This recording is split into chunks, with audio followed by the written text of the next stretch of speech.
Hoy vamos a estar en el capítulo 7 de Juan. Vamos a pedirle al Señor que nos ayude en el tiempo, pero es interesante porque vimos la quinta señal que fue en una Pascua justo un año antes de la crucifixión de Jesús, que fue la alimentación de los 5.000 y luego Jesús caminó sobre el agua y luego vimos el discurso del pan de vida. Juan 7 empieza diciendo después de esto, pero ese después de esto es 6 meses después de esto. Jesús andaba por Galilea, pues no deseaba andar por Judea porque los judíos querían matar. La fiesta de los judíos de los tabernáculos, la de los tabernáculos estaba cerca. 6 meses antes se había celebrado la fiesta de la Pascua, que ustedes saben es marzo, abril. La fiesta de los tabernáculos cae más o menos en septiembre, octubre. Entonces han pasado 6 meses desde el último discurso y desde los últimos eventos que vimos el domingo pasado. Ya los judíos hace rato lo quieren matar, entonces la mayoría de su ministerio está en Galilea, pero como judío él estaba obligado a subir a las fiestas a Judea. Aunque él mantuvo su ministerio el mayor tiempo en Galilea, él sabía que tenía que subir a Galilea. Quiero nada más, es importante recordar algunos detalles de la fiesta de los tabernáculos. Habían tres fiestas principales: Pascua, Pentecostés y Tabernáculos o Sucot. Y Dios había instituido esta fiesta en Levítico 23. En Levítico 23 vemos desde más o menos el versículo 30 la institución, pero 42 y 43 nos dice: habitarán en tabernáculos por 7 días, todo nativo de Israel vivirá en tabernáculos para que sus generaciones sepan que yo hice habitar en tabernáculos a los israelitas cuando los saqué de la tierra de Egipto, yo, el Señor su Dios. Entonces, lo que hacía esta fiesta era conmemorar la estadía de los israelitas en los tabernáculos, en las tiendas de campaña, durante los 40 años en el desierto, y como Dios les había proveído ese tiempo en el desierto, pero como también se celebraba al final de la cosecha, también se celebraba la provisión de Dios durante la cosecha. Y algo interesante de esta fiesta es que era caracterizada como un tiempo de regocijo y acción de gracias por la redención y la provisión del Señor. Entonces, algo interesante de esta fiesta, diferente de las otras, era el júbilo, la celebración, las danzas, los cánticos, las palmas. Eh, Sigue diciendo Juan 7, por eso los hermanos de Jesús le dijeron: sal de aquí, vete a Judea, para que también tus discípulos vean las obras que tú haces, porque nadie hace nada en secreto cuando procura ser conocido en público. Si haces estas cosas, muéstrate al mundo. Pues ni aun sus hermanos creían en él. Para Juan es importante mostrarnos tanto la oposición de los judíos como la incredulidad de los hermanos. O sea, aún gente de las más cercanas a Jesús que habían crecido con él desde niños no creían, y casi que sarcásticamente le dicen: es que tú quieres ser conocido, muéstrate al mundo. Y vemos la respuesta de Jesús. Jesús les dijo: mi tiempo aún no ha llegado, pero el tiempo de ustedes es siempre oportuno. En el Evangelio de Juan, el tiempo de Jesús es siempre el tiempo, la hora de su muerte. Y claramente es interesante porque faltaban 6 meses para la hora de la muerte de Jesús, pero no era ese momento. Y realmente habían trampas desde ya para querer matarlo. El tiempo de ustedes es siempre oportuno, ustedes pueden morir en cualquier momento, pero yo tengo que morir en el momento perfecto que Dios ha designado para mí. El mundo no puede odiarlos a ustedes, pero me odia a mí porque doy testimonio de él, de que sus acciones son malas. Y eso es algo importante, hermanos. Jesús con su vida misma y con sus palabras exponía la maldad de los judíos, exponía la superficialidad de su religión. Suban ustedes a la fiesta. Yo no subo a esta fiesta porque mi tiempo aún no se ha cumplido. Y habiendo dicho esto, se quedó en Galilea. Al decir yo no subo, es como decir yo no subo con ustedes, porque claramente como buen judío cumplidor de la ley, él sí iba a subir a la fiesta. Cuando sus hermanos subieron a la fiesta, entonces Jesús también subió. O sea, él subió después, pero no abiertamente, sino en secreto. Por eso los judíos lo buscaban en la fiesta, y decían, ¿dónde está ese? ¿Por qué lo buscaban? Porque sabían que él iba a subir sí o sí, porque era un buen judío, cumplidor de la ley, que iba a subir a las fiestas como siempre lo había hecho y como siempre lo hacía. Y decían, ¿dónde está ese? Tiene que haber venido. Y había mucha murmuración entre la gente acerca de él. Unos decían, él es bueno. Otros decían, no, al contrario, extravía a la gente. Sin embargo, nadie hablaba abiertamente de él por miedo a los judíos. Es interesante porque para Juan es importante mostrarnos que ya Jesús era una figura pública, pero que las opiniones con respecto a él eran variadas. Pero algo era claro. Para los judíos se había vuelto molesto escuchar solamente el nombre de Jesús y la gente lo sabía, entonces cuando hablaban de él, hablaban entre ellos en secreto, pero no abiertamente por miedo a los judíos. La oposición era evidente, pero también las opiniones eran variadas. Unos decían él es bueno, otros decían extravía a la gente. Y eso realmente sigue existiendo, hermanos. Hoy las opiniones son variadas respecto a ciertas doctrinas, respecto a ciertas cosas, como Dios hace, respecto a la segunda venida de Cristo, respecto a muchas cosas, siguen habiendo opiniones variadas. A la mitad de la fiesta, Jesús subió al templo y se puso a enseñar. Recordemos que esta fiesta se celebraba durante 7 días. A la mitad de la fiesta, quizá el miércoles, no sabemos, Jesús subió al templo y se puso a enseñar. Entonces los judíos se maravillaban diciendo, ¿cómo puede este saber de letras sin haber estudiado? Aquí obviamente la palabra letra se usa igual que la usamos nosotros, ¿verdad? Alguien estudiado en letras habla de un conocimiento profundo. Claramente Jesús en su enseñanza mostraba su alto nivel de conocimiento de las escrituras, la profundidad con la que él conocía las escrituras. Y esto les maravilla, porque claramente Jesús no era fariseo, no había ido a la escuela de Gamaliel, no había estudiado con los rabinos, él había estudiado en la soledad de su casa las escrituras y obviamente tenía una relación con el Padre y bueno, todos sabemos, era Dios mismo, pero en su humanidad él aprendió. La Biblia nos dice que él aprendió obediencia por lo que padeció y también la Biblia nos dice que cuando era niño él crecía en sabiduría, en estatura y en gracia delante de Dios y de los hombres. Ante esta pregunta de cómo puede saber, cómo puede tener tanto nivel académico sin haber estudiado, Jesús le respondió, mi enseñanza no es mía, sino del que me envió. Si alguno está dispuesto a hacer la voluntad de Dios, sabrá que mi enseñanza es de Dios o si hablo de mí mismo. El que habla de sí mismo busca su propia gloria, pero aquel que busca la gloria del que lo envió, él es verdadero y no hay injusticia en él.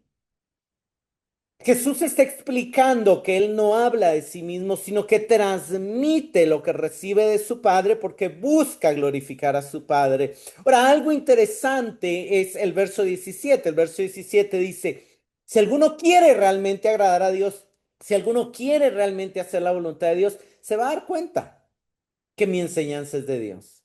Y es algo interesante, hermanos, porque de alguna manera también esto nos enseña que el querer agradar a Dios nos va a ayudar a tener el discernimiento de poder detectar una enseñanza sana, de poder detectar cuando una predicación realmente está conectada y está saliendo desde la escritura. Todos los predicadores en todo el mundo usan la Biblia, pero no todos sacan su mensaje de la Biblia.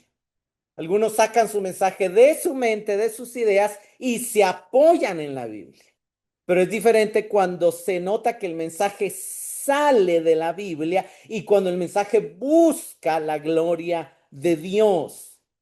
A diferencia de los líderes, de los judíos hipócritas e injustos, Dios, el Padre, el que lo envió, es verdadero y no hay injusticia en él. Dios es perfectamente justo. Verso 19. ¿No les dio Moisés la ley, sin embargo, ninguno de ustedes la cumple? Ellos se jactaban de tener la ley, ellos alababan a Moisés, ellos no alababan a la ley, pero no se daban cuenta y se creían que cumplían la ley. Recordemos el joven rico, recordemos a Nicodemo, recordemos a Pablo, pero en realidad no la cumplían porque la ley es imposible de cumplirla, es muy demandante y nadie tiene la santidad capaz para cumplir la ley. ¿Por qué me quieren matar? Claramente habían muchos intentos de quererlo matar. La multitud le contestó, tienes un demonio, ¿quién te quiere matar? Mire que, o sea, saben que lo quieren matar y lo niegan y no solo lo niegan, sino lo acusan diciendo que tiene un demonio. No sabemos si esto es porque está descubriendo lo que supuestamente no debería de saber y tiene un demonio de adivinación o porque están negando la verdad y todo, pero no es relevante. Jesús le respondió. Una sola obra hice y todos se admiran. Por eso Moisés les ha dado la circuncisión. No porque sea de Moisés, sino de los padres. Y en el día de reposo ustedes circuncidan al hombre. Y si para no violar la ley de Moisés su nombre recibe la circuncisión aún en el día de reposo, ¿por qué están enojados conmigo? Porque sané por completo a un hombre en el día de reposo. No juzguen por la apariencia, sino juzguen con justo juicio. Jesús ha hecho muchas obras, pero hubo una obra que causó mucha discusión y que es la que más han usado para atacarle. Esa obra sucedió hace un año antes de estas cosas, que fue la cuarta señal que vimos, que fue sanar al paralítico de Betesda un día de reposo. Ahora, han seguido atacando a Jesús no porque sanó al paralítico, sino porque lo hizo el día de reposo. Y a pesar de todas las demás cosas buenas que ha hecho, dicen, es que sanó a ese hombre el día de reposo. Entonces Jesús, para defenderse, apela al mismo uso de la ley de los judíos. Hermanos, los judíos tenían la costumbre de que cuando dos mandamientos chocaban, había un argumento llamado Kal Vajomer y Kal Vajomer establecía, Kal Vajomer en hebreo significa ligero y pesado, y establecía que si dos leyes entraban en conflicto, se debía de seguir la de mayor peso. Ahora, ¿cuál era la de mayor peso? Basado en Deuteronomio 30, 19 y 20, donde el Señor les dice, puesto ante ti la vida y la muerte, la bendición y la maldición, escoge pues la vida para que vivas tú y tu descendencia. Entonces, el que favorecía la vida, el mandamiento que favorecía la vida era el de mayor peso. Entonces, Jesús mismo usa un caso común entre ellos. Hay una ley que es, no harán ningún trabajo el día de reposo. Y hay otra ley que es, circuncidarás al niño al octavo día. Pero si el octavo día caía un día de reposo, las dos leyes entraban en conflicto, porque circuncidar a un niño implicaba trabajo, implicaba uso de cuchillos, derramamiento de sangre, esterilizar el área, implicaba trabajo. Entonces, ¿qué ley vamos a cumplir? La que favorezca la vida.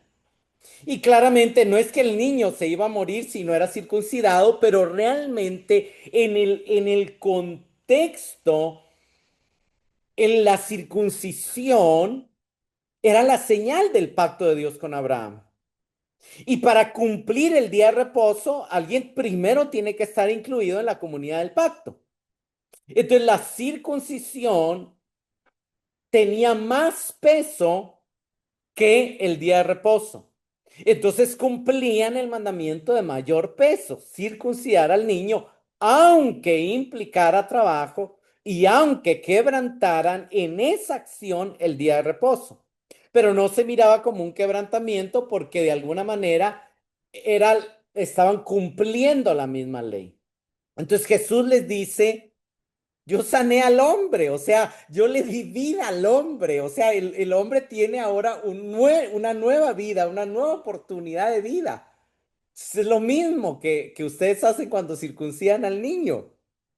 Entonces Jesús está demostrando su profundo entendimiento de las escrituras, así como su uso hábil de la lógica que ellos mismos usaban. Y el verso 24 dice, no juzguen por la apariencia, sino juzguen con justo juicio. Vean que lo que ustedes mismos, los principios que ustedes mismos respetan son los que yo respeto. O sea, no digan, ah, sí, este hombre quebranta el día de reposo. Vean que yo no estoy quebrantando el día de reposo ni la ley de Dios. Eso sería juzgar con justo juicio. Entonces algunos de Jerusalén decían, ¿no es este al que procuran matar? Y vean, habla en público y no le dicen nada. ¿No será que en verdad los gobernantes reconocen que este es el Cristo? Sin embargo, nosotros sabemos de dónde es este, pero cuando venga el Cristo, nadie sabrá de dónde es. Es interesante porque aquí Juan usa varias voces en la multitud para mostrar las diferentes ideas que había acerca de Jesús, pero claramente la pregunta que resalta detrás de estas preguntas es, ¿quién es Jesús? ¿Será este el Cristo? Porque esa es la pregunta que Juan quiere que cada uno de nosotros nos hagamos. ¿Quién es Jesús? ¿Será este el Cristo? ¿No será en verdad este el Cristo? Y otros dicen, no, no, es que sabemos de dónde es este, pero cuando venga el Cristo nadie sabrá de dónde es. Y claramente Juan aquí también nos expone la ignorancia de muchos. Hermanos, habían muchos judíos conocedores de las escrituras y habían muchos que ignoraban las escrituras, así como hoy hay muchos cristianos que conocen bien las escrituras y también hay muchos cristianos que no conocen bien las escrituras. Y claramente esto demuestra la mala enseñanza de sus maestros, porque realmente las escrituras sí decían que el Cristo vendría de Belén en la profecía de Miqueas, capítulo 5 verso 2. Y el hecho de que ellos dijeran, cuando venga el Cristo, nadie sabrá de dónde es, no se debe sino a una falta de conocimiento, a una mala enseñanza. Lo que para ellos era un obstáculo, en realidad confirmaba que Jesús era el Mesías, porque él había cumplido la profecía de nacer en Belén, como lo había profetizado Miqueas, verso 28. Jesús entonces, mientras enseñaba en el templo, exclamó en alta voz, ustedes me conocen y saben de dónde soy. Aquí recordemos el capítulo 6. Ellos le dicen, ay, sabemos que vienes de Nazaret, conocemos a tu padre, a tu madre, eres hijo del carpintero. Entonces, conocían terrenalmente de dónde era. Yo no he venido por decisión propia. Pero aquel que me envió es verdadero, a quien ustedes no conocen. Yo lo conozco, pues procedo de él y él me envió. Lo que Jesús está diciendo es que es posible conocerlo en terrenalmente y sin embargo no conocer su procedencia y su misión, no conocerlo personalmente ni tampoco conocer a Dios. Y hermanos, hoy también es posible conocer la historia de la figura histórica de Jesús de Nazaret y no tener una relación personal con él, ni realmente conocerlo en profundidad en el sentido de su eternidad, de su misión, de su envío. Claramente Jesús está haciendo una invitación a ellos a pensar quién lo envió, de quién procede y por qué lo envió. Y claramente ellos estaban esperando al enviado de Dios. Entonces Jesús claramente les está mostrando que ellos no se dan cuenta que Él es el enviado de Dios. Verso 30. Procuraban pues prender a Jesús, pero nadie le echó mano porque todavía no había llegado su hora. Sí, es muy interesante porque querían prenderlo, querían matarlo, pero nadie le echó mano, no porque nadie tuviera la fuerza para hacerlo, no porque nadie estuviera cerca para hacerlo, no porque la distancia se los impidiera, no. O sea, simple y sencillamente, Dios no lo permitió porque no había llegado la hora de Jesús, la hora de morir, la hora de ser crucificado, pero muchos de la multitud creyeron en él. no están creyendo en Él por un milagro que está haciendo en este momento. Están creyendo en Él porque Él acaba de exclamar en alta voz: yo no vine por mi propia decisión, yo fui enviado. Y algunos se están dando cuenta, eso es cierto, Él fue enviado. Y entonces muchos de la multitud solo oyeron eso y creyeron en él y decían, pero también obviamente lo conectaron con todo lo que habían estado viendo. Él había ya sanado muchos enfermos, liberado muchos endemoniados, resucitado algunos muertos, en fin, ¿verdad? Multiplicado panes y peces 2 veces para este punto de su ministerio. Había, en fin, hecho muchas cosas. Entonces muchos de la multitud creyeron en él y decían, verso 31. Cuando el Cristo venga, ¿acaso hará más señales que las que éste ha hecho? O sea, hermanos, claramente las señales están ahí, pero cuando oyen las palabras de Jesús, de que Él es el enviado, meditan y dicen, es que nadie ha hecho las señales, ni las podría hacer. De hecho, es la misma razonamiento lógico de Nicodemo. Nadie podría hacer las cosas que tú haces si Dios no estuviera con él, si Dios no viniera. Y entonces dice, sí, han tratado de negar que es el Cristo, pero va a venir alguien que va a hacer algo más que él. Es evidente que las señales apuntan a que Él es el Cristo.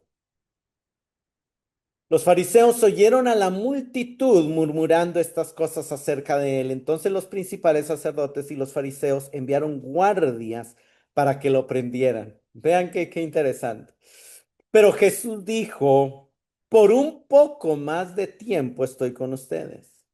Después voy a aquel que me envió. Me buscarán y no me hallarán, y donde yo esté, ustedes no pueden ir. ¿A dónde va a ir Jesús? A aquel que lo envió.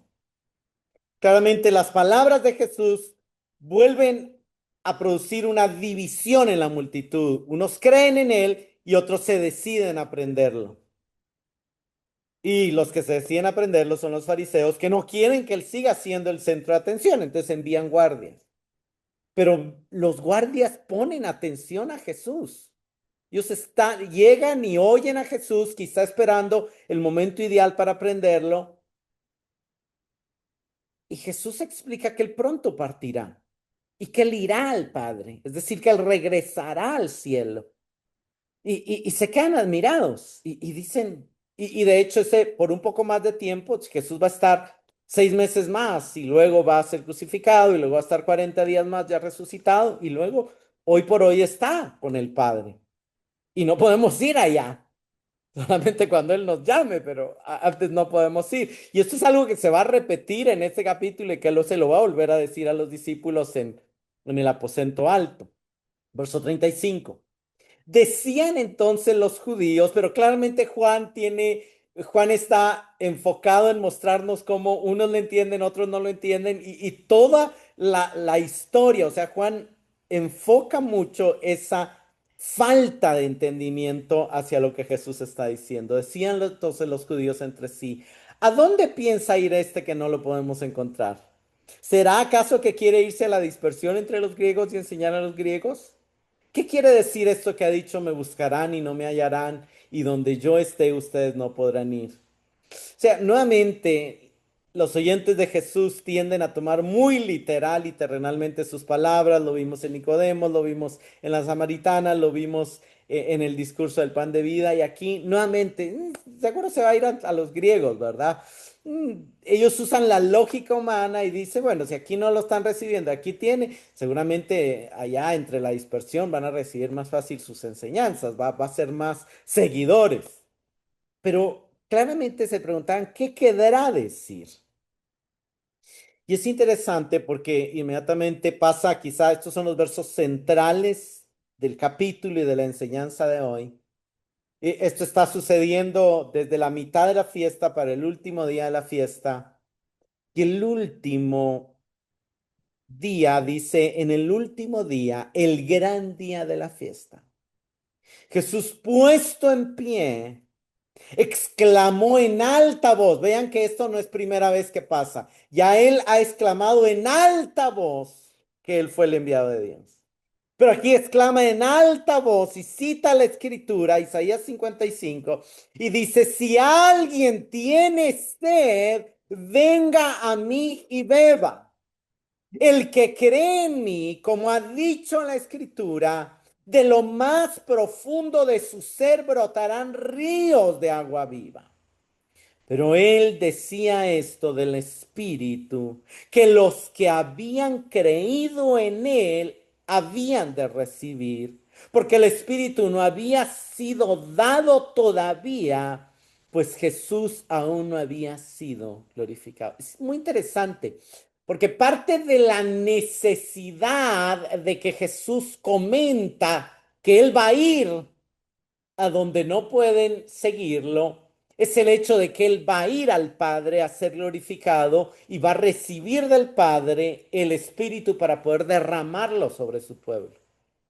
Y eso se conecta también con Juan 14, porque Juan 14, él anuncia la venida del Espíritu en el mismo momento en que les dice, yo voy a donde yo voy, ustedes no pueden venir conmigo, porque Él va, pero Él no va para dejarnos solos, Él va para enviarnos al otro, al Consolador, y eso es hermoso.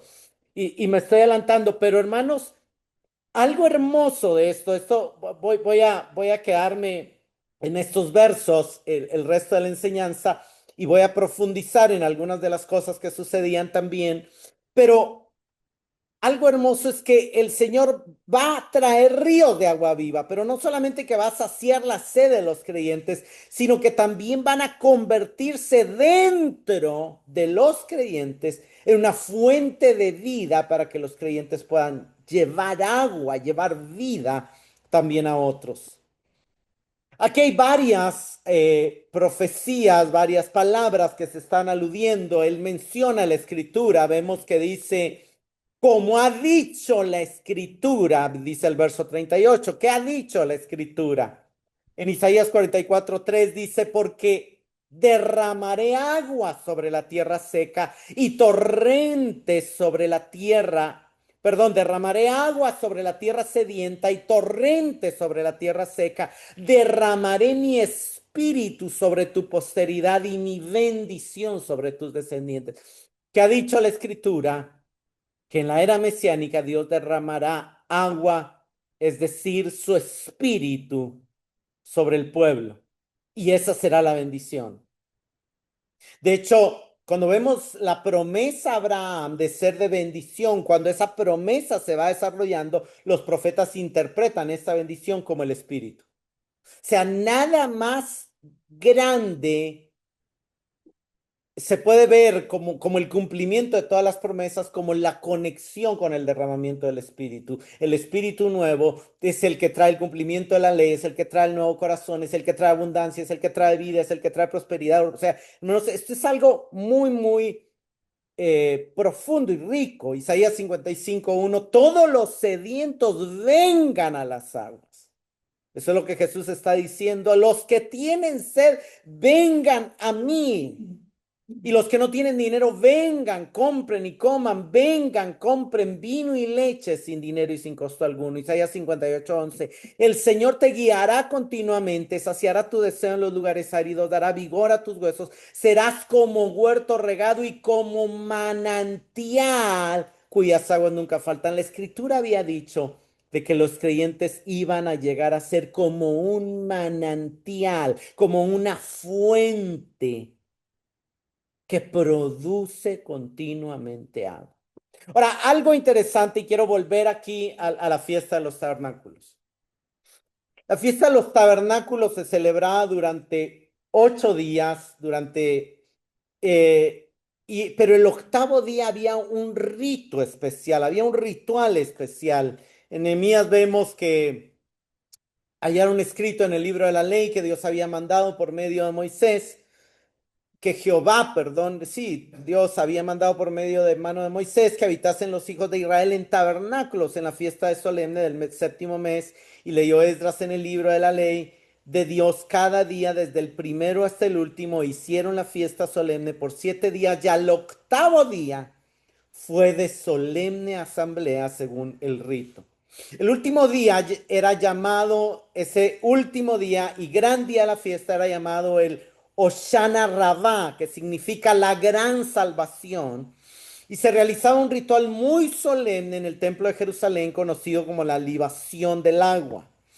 Esta es una, y no pude lograr una imagen perfecta como quería, pero esta está la mejor de las que pudo hacer la IA.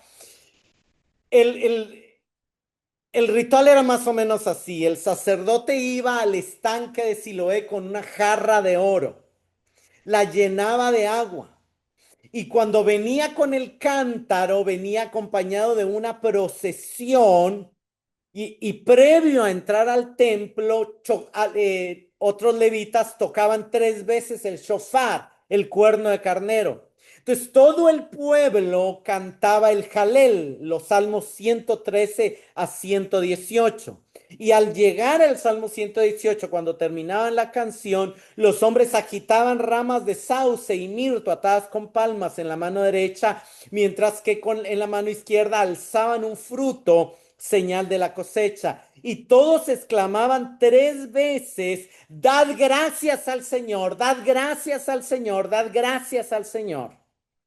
Entonces el sacerdote venía y tomaba la jarra de agua y la derramaba sobre el altar. Ahora el altar acababan de ofrecer un sacrificio, estaba lleno de sangre y tenía también una copa de vino a la par, y derramaba el agua y derramaba el vino en medio de un ambiente de celebración. Aquí puse otra diapositiva donde también da otros detalles. La fiesta de la libación del agua, que se conoce en hebreo como el Nisun Hamayim.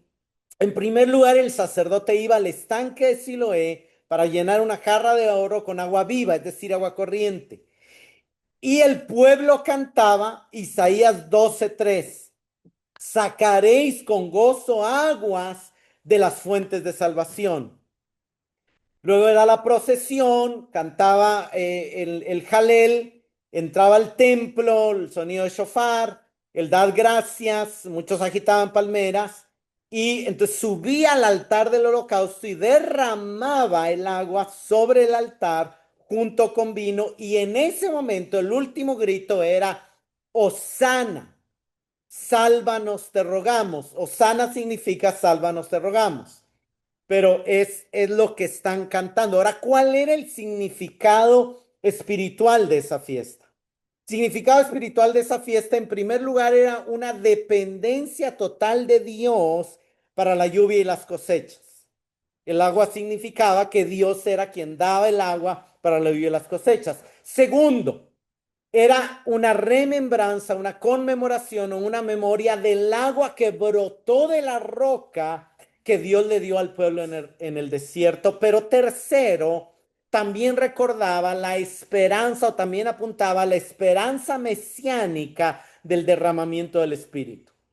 Dios había dicho a través de los profetas que derramaría agua sobre la tierra seca y derramaría su Espíritu. Entonces ellos, cuando estaban viendo, entonces vean cómo este ritual de derramar agua sobre el altar simbolizaba el tema de la lluvia, la bendición de Dios, también parte de la esperanza mesiánica. Hay profecías donde dice que correrán aguas vivas desde Jerusalén, y que claramente es, pero todo este rito en medio de ese ambiente de alegría, de danzas, de cánticos, de música, de invocación al Señor, hicieron decir a los judíos. De hecho, en la Mishnah está escrito que quien nunca haya visto esta ceremonia nunca ha vivido lo que es el verdadero gozo. Y Jesús llega en ese momento del ritual, porque no es lo mismo ver las palabras de Jesús fuera del ritual que viendo el ritual. Y cuando miles de personas están pensando en el agua viva del Espíritu, en la salvación mesiánica, en cómo Dios hizo brotar agua de la roca y en cómo Dios derramará su Espíritu a través del Mesías, Jesús dice: El que tiene sed, si alguno tiene sed, venga a mí y beba. El que cree en mí, como ha dicho la Escritura, de lo más profundo de su ser, brotarán ríos de agua viva. O sea, no es lo mismo oír a Jesús en una sinagoga decir estas palabras que verlo y oírlo decirlas ahí en el templo a la par del agua brotando, saliendo del templo, porque el sacerdote acaba de vaciar la vasija y el agua está saliendo del altar. ¿Sí me entienden? Y de hecho, hay un tema. Ustedes saben que la puntuación de capítulos y versículos se hizo alguien después. Si nosotros vemos, podemos leer este verso diferente. Podemos leer que Jesús exclamó en alta voz, si alguien tiene sed, venga a mí. Si alguien tiene sed, venga a mí. Y beba el que cree en mí. Porque lo que pasa es que cuando ponemos la puntuación, venga a mí, beba. Y luego punto el número y no. Pero realmente la mejor lectura creo que es eso. Si alguien tiene sed, venga a mí. Pero para beber en mí, tiene que creer en mí. Hermanos, es claramente otro llamado de Jesús a creer en Él.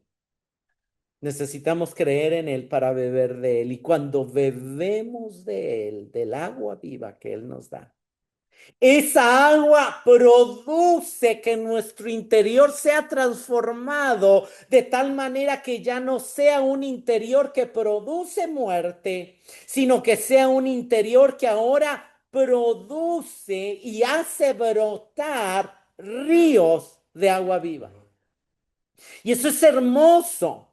Y hay muchos pasajes que se relacionan con esto. Hay una profecía dada por Balaam en Números 24, donde relaciona el tema del agua con los tabernáculos. Él se para en el desierto y ve el pueblo de Israel en las tiendas, en los tabernáculos, y Dios pone palabras en su boca y dice, cuán hermosas son tus tiendas, Jacob, qué bello es tu campamento, Israel. Son como arroyos que se ensanchan, como jardines a la orilla del río, como aloes plantados por el Señor, como cedros junto a las aguas. Sus cántaros rebosan de agua, su semilla goza de abundante agua, su rey es más grande que Agar, su reinado se engrandece. De hecho, cuando Abraham introduce sus profecías, él dice, este es lo que oyó y lo que vio.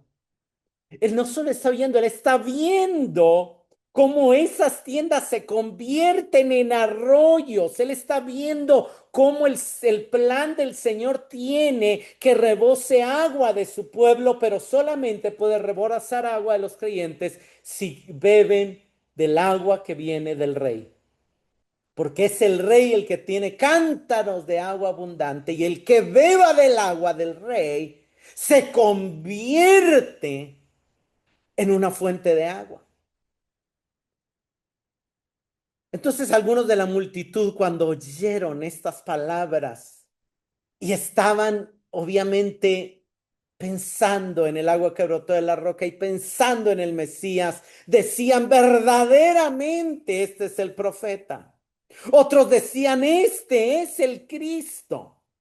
Hermanos, para algunos fue evidente, y aquí hemos explicado que habían diferentes expectativas mesiánicas y algunos separaban el Cristo, el profeta, para otros era lo mismo, pero es evidente de que Jesús está diciendo que Él viene a cumplir estas profecías.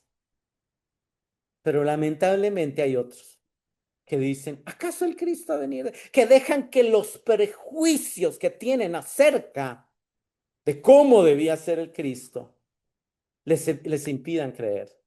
¿Acaso el Cristo va a venir de Galilea? ¿No ha dicho la Escritura que el Cristo viene de la descendencia de David y de Belén, la aldea donde David? Estos sabían un poco más que los otros, porque los otros no sabían, que decían que nadie sabría dónde venía. Y sin embargo, estos que sí sabían que vendría de Belén, no saben que él nació en Belén, que él vino de Belén y que él era de la descendencia de David. Y entonces lo que para ellos es un estorbo, es la verdad que confirma quién es él. Pero el punto es que su desconocimiento de los hechos les hace ruido. Así que surgió otra división entre la multitud por causa de él. Y algunos de ellos querían prender a Jesús, pero nadie lo echó mano. Hermanos, vemos como Juan una vez más nos muestra que la gente estaba confundida en sus expectativas sobre el Mesías, cuando él realmente cumplió todas las expectativas bíblicas en su identidad y en su misión.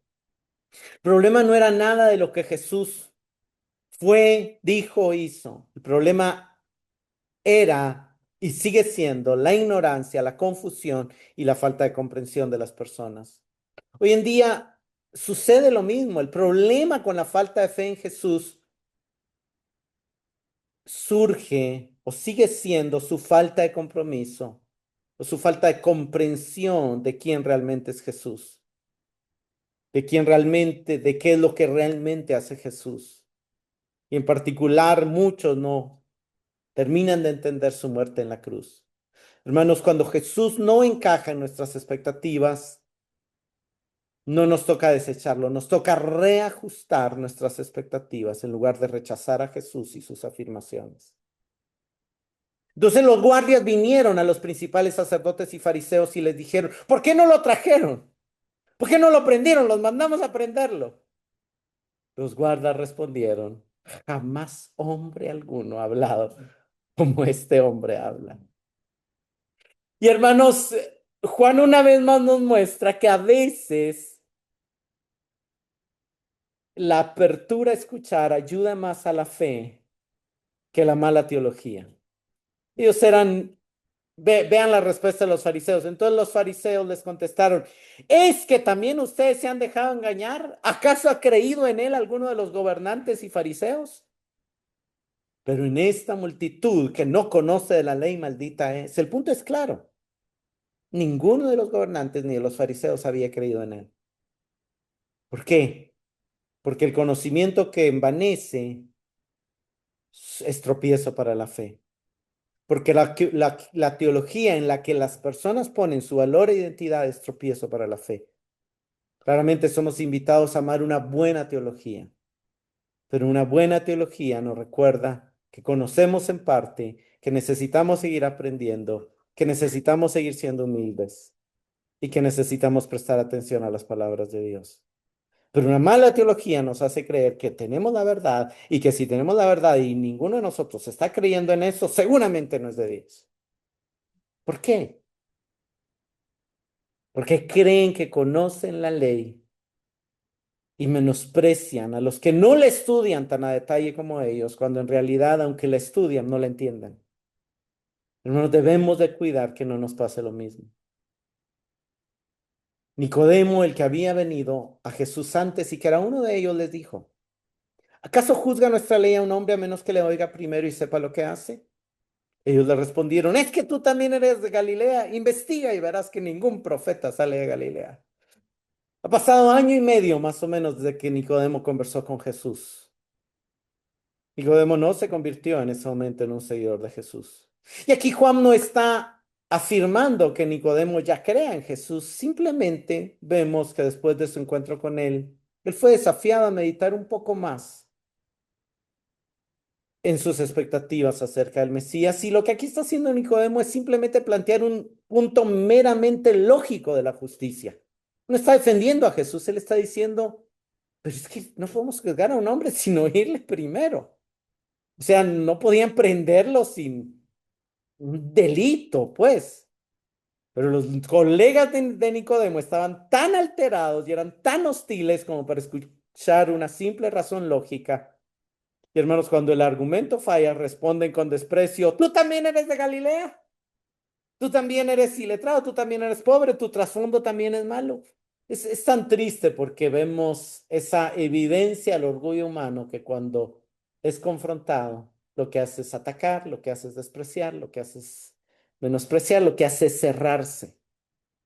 Y lo que vemos aquí es cómo se reflejan los profundos prejuicios de los funcionarios del Sanedrín que tenían contra los judíos de Galilea. Y no podían creer que tal profeta viniera de tal zona. Y es interesante porque cuando uno hace la investigación, sí hubieron profetas que salieron de la región de Galilea, porque la región de Galilea era la parte perteneciente a la tribu de Zabulón y Jonás era de esa región. Entonces sí habían salido profetas, pero ellos usan hasta falsos argumentos de los cuales están convencidos para atacar. Hermanos, cuál es el punto de Juan de mostrar toda esta discusión acerca de Jesús? Yo creo que el punto de Juan es mostrarnos o invitarnos a estar más abiertos a conocer más a Jesús, a no dar por sentado que ya sabemos todo acerca de Él y de su obra y de sus propósitos. No, hay cosas de Él que todavía no entendemos, y hay cosas de su actuar que todavía no entendemos, y hay cosas de su plan que todavía no entendemos, que necesitamos tener la apertura para dejarnos enseñar por Él. En Juan 3 vimos a Jesús como el Salvador del mundo. Juan 3 y Juan 4 lo confirmaron. En Juan 4 ya vimos a Jesús como el dador del agua viva en la conversación con la samaritana, pero Juan aquí nos está dando más detalles. Aquí vemos a Jesús como el que viene como respuesta al clamor. Hosana. Sálvanos, te rogamos. Acaban de clamar, Hosana, sálvanos, te rogamos. Y él dice, yo vine aquí para darles agua. Yo vine aquí para atender a los sedientos. ¿Quiere alguien verdaderamente ser salvo? Aquí estoy, yo lo voy a salvar. Y lo que nos muestra es que la manera en que nos salva y nos da agua viva es cumpliendo las promesas de derramar sobre nosotros su espíritu y así traer la gran salvación de Dios. A la samaritana le dijo lo mismo. El agua que yo te ofrezco será una fuente de agua. Pero hasta Juan 7 se explica que se está refiriendo al Espíritu. En Juan 4 no, no lo dice. Hermanos, no es un derramamiento. El derramamiento del Espíritu no es un derramamiento tipo unción, o sea, no es una vez en la vida alguien se para y le cae agua, sino que es una activación y una transformación en el interior, de manera que el interior se convierte en un manantial en el cual la vida fluye. Y quiero explicar quiero hacer algunas conexiones para ir terminando. Ezequiel 47 1 al 12. A Ezequiel le dan una visión del nuevo templo. Y dice, después me hizo volver a la entrada del templo y vi que brotaban aguas de debajo del umbral del templo hacia el oriente, porque la fachada del templo daba hacia el oriente. Y las aguas descendían de debajo del lado derecho del templo al sur del altar. Por esta profecía fue que formaron ese ritual de tirar agua para que el agua saliera de abajo del altar y brotara debajo del templo. Junto al río, en su orilla, a uno y otro lado, crecerán toda clase de árboles que den fruto para comer, sus hojas no se marchitarán y faltará su fruto. Cada mes darán fruto porque sus aguas fluyen del santuario. Su fruto será para comer y sus hojas para sanar.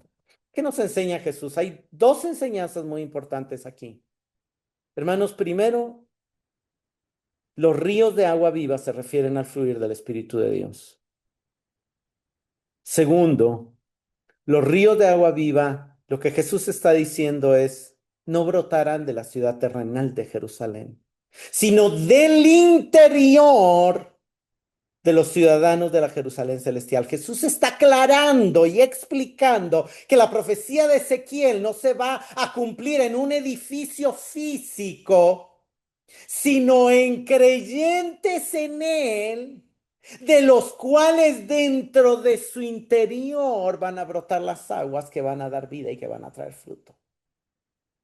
Pero otra de las enseñanzas que Jesús está haciendo cuando él se para a la par del templo, en el momento en que está saliendo agua debajo del altar y él les está diciendo, yo quiero que ustedes sepan que esa agua no tiene que brotar de ese altar, tiene que brotar de su interior. Lo que Jesús nos está diciendo es que necesitamos convertirnos en un altar. Hermanos, para que el agua que Cristo nos da a beber, se convierte en nosotros en una fuente de agua de vida eterna, tenemos que hacer un altar.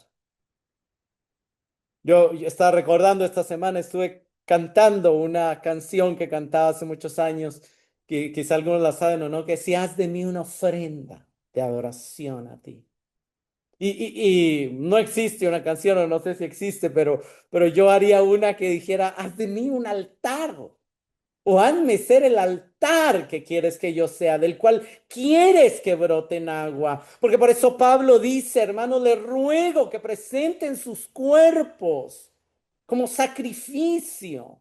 Esa es la clase de adoración que tiene realmente sentido, entregar toda nuestra vida como sacrificio vivo para Dios. Es decir, vivir para agradarle. Y también nos muestra que lo que colabora con el fluir del Espíritu es nuestra muerte al yo.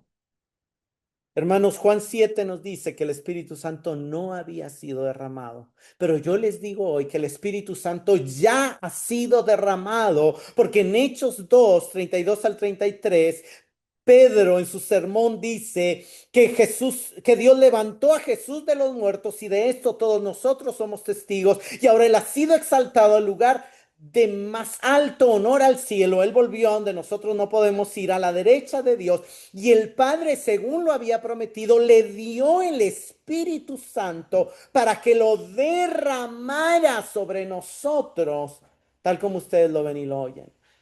Tito 3, 5 y 6 dice que Él nos salvó no por las acciones justas que nosotros habíamos hecho, sino por su misericordia nos lavó, quitando nuestros pecados, nos dio un nuevo nacimiento y vida nueva por medio del Espíritu Santo. Él derramó su Espíritu sobre nosotros en abundancia por medio de Jesucristo. Hermanos, el Espíritu Santo ya fue derramado sobre nosotros. Pero la pregunta es, ¿cómo hacer o cómo discernir si los ríos de agua viva están brotando en nosotros? Y aquí hay y yo puse algunos pasajes que nos muestran qué debería de pasar en nosotros si los ríos de agua viva están brotando. Romanos 7:22 dice, en el hombre interior, ¿qué dijo Cristo? En lo profundo de su ser brotarán ríos de agua viva del que cree en mí. En el hombre interior me deleito en la ley de Dios. ¿Sabes qué pasa cuando los ríos de agua viva fluyen dentro de ti? Te deleitas en la ley de Dios. Si tú has creído en Cristo y has bebido del agua que destapó en ti una fuente, tu ser interior se deleita, anhela, haya placer en estudiar, en meditar, en aprender de la palabra. Efesios 3, 16 y 17, les ruego que les conceda a ustedes, conforme a las riquezas de su gloria, el ser fortalecidos con poder por su espíritu en el hombre interior, de manera que Cristo habite por la fe en sus corazones.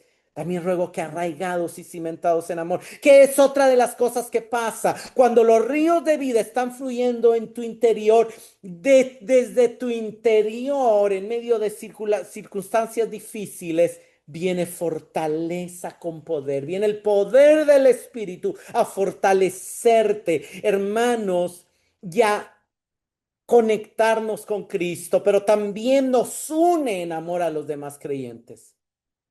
La evidencia de que alguien está con su interior brotando ríos es que esa persona tiene una fortaleza en el Señor. Su fortaleza es el Señor.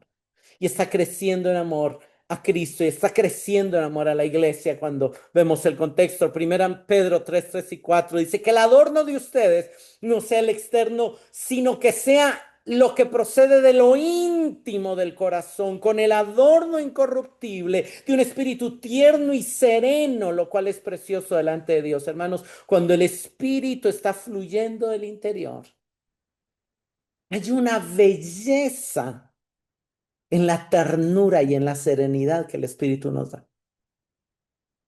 Cuando no está fluyendo, hay una agresividad y una respuesta dura y airada a las circunstancias que percibimos como amenazas. Pero cuando el Espíritu está fluyendo, hay una ternura, hay una serenidad. hay una capacidad de traer paz al hogar, a casa, al trabajo, a la iglesia. Segunda de Corintios 4, 16 al 18. Y antes de pasar a Jesús dijo, vengan a mí los que están trabajados y cargados, y yo os haré descansar. ¿Qué produce también el brotar, el fluir del Espíritu en nosotros? Descanso. Podremos estar físicamente cansados, mentalmente cansados, pero descansando si el Espíritu está fluyendo en nosotros.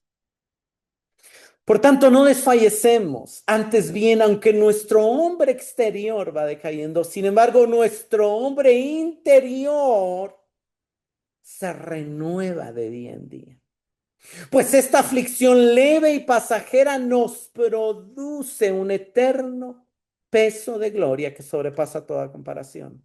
Al no poner nuestra vista en las cosas que se ven, sino en las que no se ven, porque las cosas que se ven son temporales, pero las que no se ven son eternas.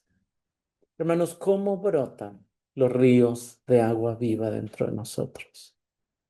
Trayendo una renovación interior que nos hace quitar la mirada de las cosas pasajeras, de las cosas temporales, de las cosas terrenas y que nos llevan a ver a Cristo, que nos llevan a ver lo eterno, que nos llevan a ver lo que no se ve.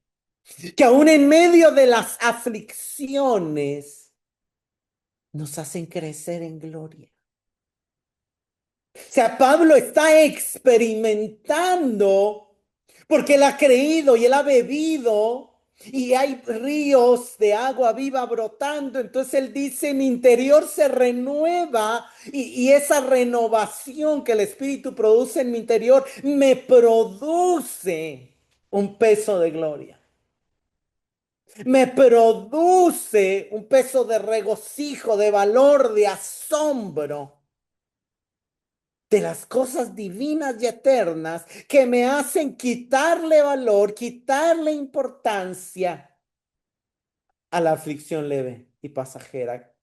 No era tan leve y tan pasajera, pero el fluir del Espíritu lo lleva a ver la aflicción como leve y pasajera, como lo que realmente es a los ojos de Dios. Hermanos, cuando conocemos a Cristo como el único que puede saciar nuestra sed y llegamos en fe ante Él,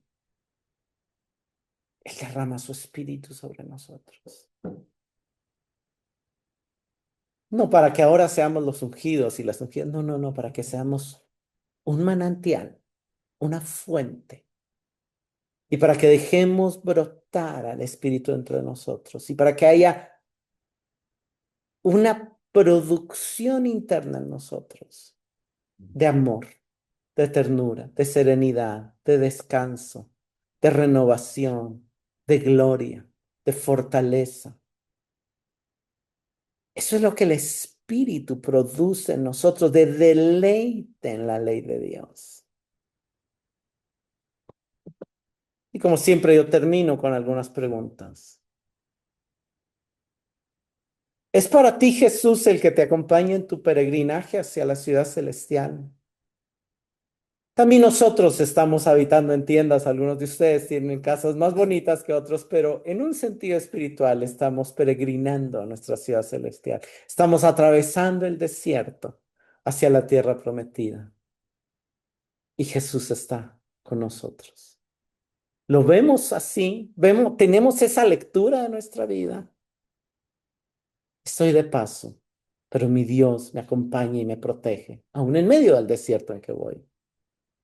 ¿Has llegado a Él sediento buscando agua viva? ¿Has recibido el derramamiento del Espíritu que hace que broten en tu interior ríos de agua viva? ¿Has experimentado tú ese poder de Dios trayendo paz cuando estabas profundamente angustiado y afligido, pero de repente dejas que Él fluya y viene paz y viene fortaleza? Y viene su palabra, y viene su ánimo, y viene su serenidad, y viene su deleite en Él, y viene la conexión con lo eterno y el desprecio de lo temporal. Pero la pregunta, quizá más importante, es, ¿te ofreces como sacrificio para dejar que el Espíritu fluya en ti y te llene continuamente? Te conviertes, te haces tú mismo un altar. Experimentas el fluir de su Espíritu, trayendo renovación, fortaleza, deleite, descanso, ternura y serenidad. O más bien necesitas dejarlo fluir, más bien necesitas morir al yo, morir a todas las voces que ponen en duda lo que Él ha prometido hacer y lo que Él quiere hacer.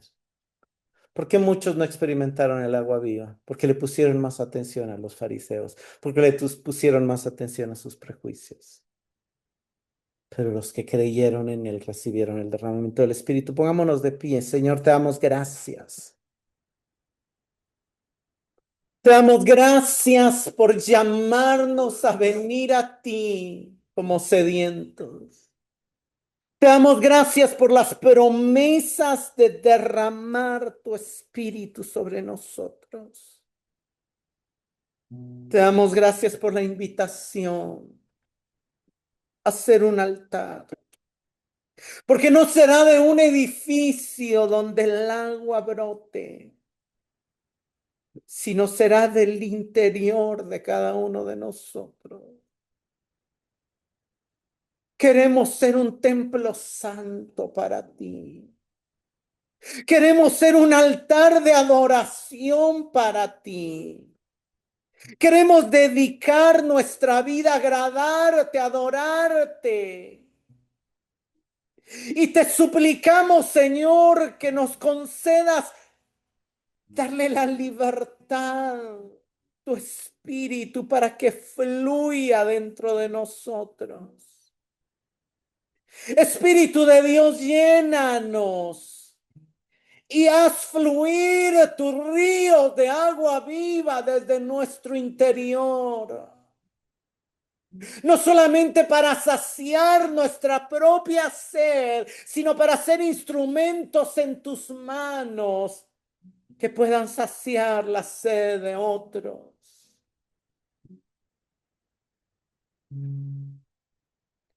Queremos experimentar esto, Señor. Te damos gracias porque ya lo hemos experimentado, pero queremos experimentarlo aún más, de manera más continua, de manera más constante. Por eso nos rendimos a ti. Por eso nos ofrecemos como sacrificio vivo, santo y agradable.